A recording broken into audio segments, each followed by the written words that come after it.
আসসালামু আলাইকুম। এই যে হঠাৎ করে আরাফের নানুর বাড়িতে যাইতাছি, যে ব্যাগপত্র গুছাইছে, যে রাস্তার মধ্যে বের হয়ে গেছি, গাড়ির জন্য দাঁড়াইছি, গাড়িও পাইছি।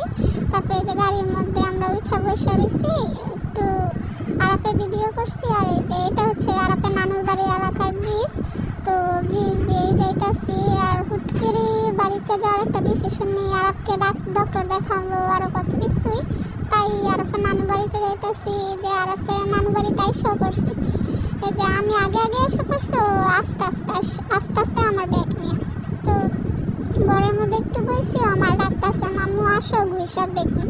তারপরে গেলাম, যাই দেখি একটা সত্যি একটা গুইসাপ মানে মারা গেছে, প্যাঁচ লাগে কীভাবে জানি মারা গেছে গুইসাপটা। তো আমার দেখাইতেছে, বলতেছে আম্মু দেখো একটা গুইসাপ মারা গেছে, আয়ো গুইসাপটা দেখি যাইয়া।